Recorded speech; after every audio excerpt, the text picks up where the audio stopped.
Okay, thank you. I guess we could continue, but we haven't got much time left.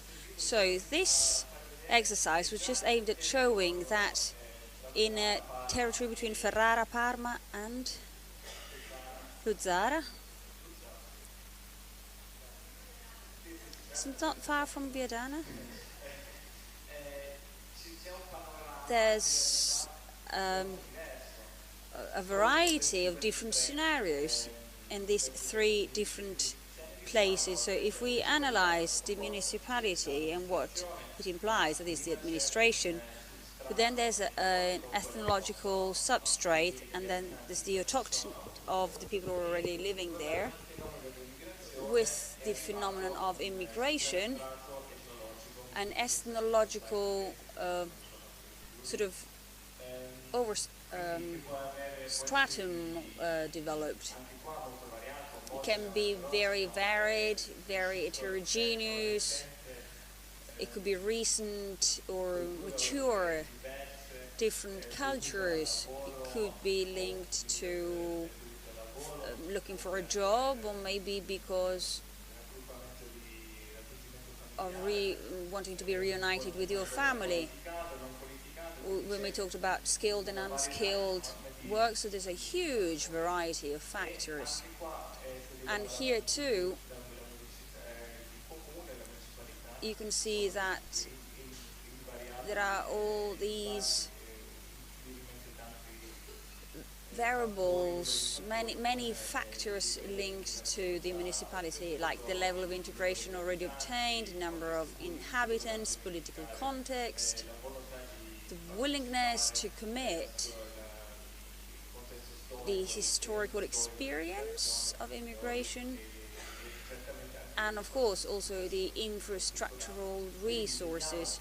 So we see that even if we consider the variety in Europe, it is impossible to create a training course that can meet all the needs and so that it includes all the factors. At least this is what we felt when we launched ourselves in this process. So how to create a paradigm with this context? The conclusion is the European realities are totally heterogeneous from every point of view. To deal with the dilemma, there are two possibilities. The first would have been to organize a rigid training course with very rigid contents, so top-bottom applied, where the contents are so predefined, and regardless of the type of community they're aimed at, so there could be a rigid training with predefined results corresponding to the content of the training. But this wouldn't have considered the concrete needs that every municipality has, so the result, the outcome would have been minimum. And it really depends on individuals what they learn. If the teacher has a very rigid type of teaching. The other alternative, the one we decided to go for, was to have a flexible tool, a flexible device,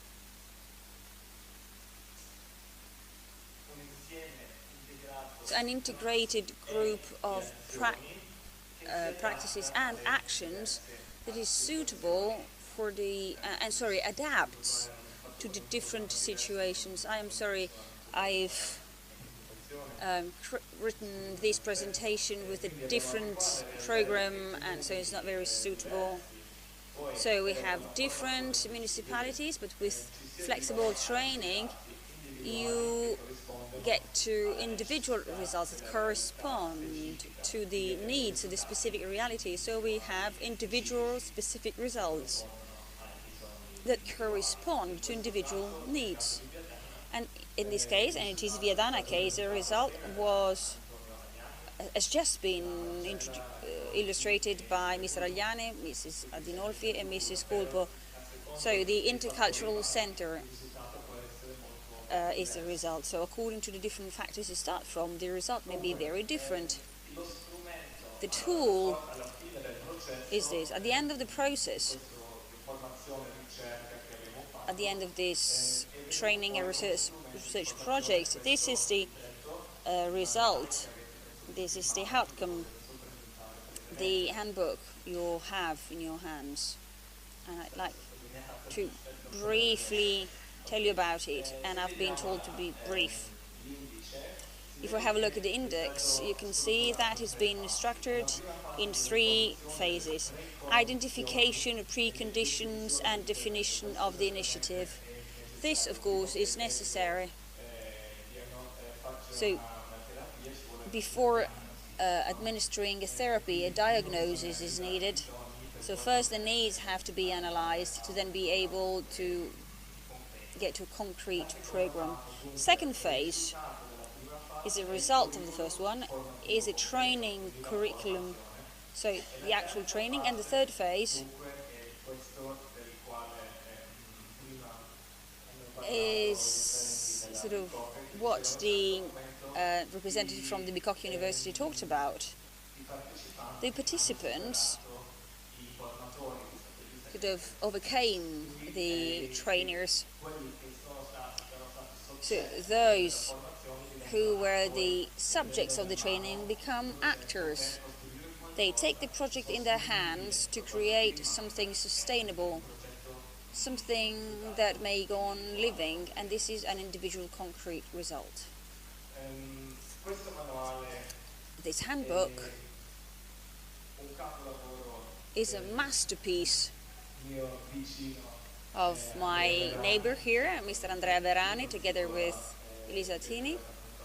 We have to go on repeating it endlessly. It's very well structured, and so it can be easily applied.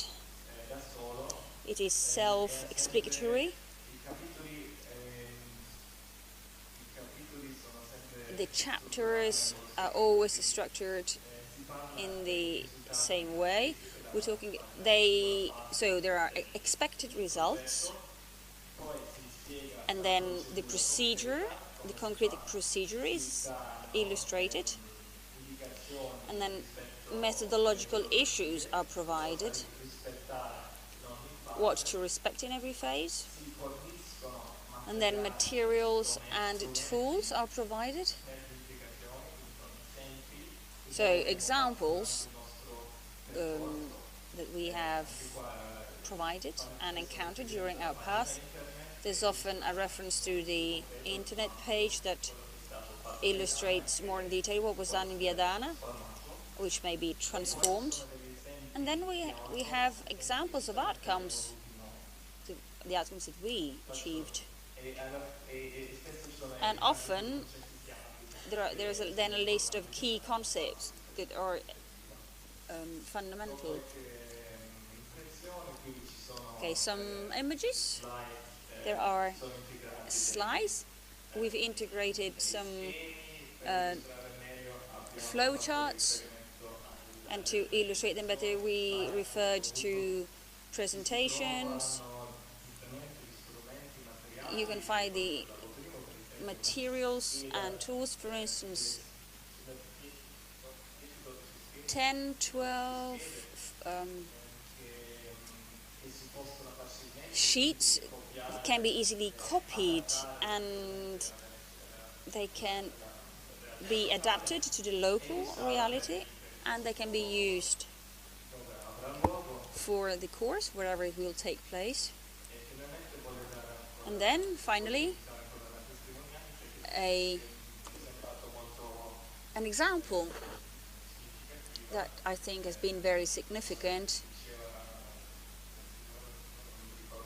So one of the participants said, yes, there has been a rather substantial change, because actually before I dealt with my work in a different way. I was strict, I didn't understand, I I didn't understand the real problems, because I saw problems as being very withdrawn in this environment. I didn't have a global vision. Now I see things in a more global way, in a sort of I have a wider view, not just in terms of our small municipality, but also at a European level, because the problem is everywhere. And this is the essence of the project. This is the reason why Viadana was the paradigm, and this is the tool to apply it elsewhere. So thank you for your attention. I'd like to thank Andrea, the author. I don't know if he would like to add something. Well, I think that the handbook should speak for itself. If you have to explain something too much, it means it doesn't work. Björn's presentation was essential. He has shown the skeleton and the philosophy that was used to build it, and at this point the tool should just live by itself. It was hard to summarize in 80 pages a very complex and long path, as I said before. On every step we discussed about how to proceed, how to adjust the approach, and maybe this richness doesn't appear in the handbook, but the handbook is not the tale of what we did, but it is meant at being an operational tool. This is what I felt like saying. Okay, so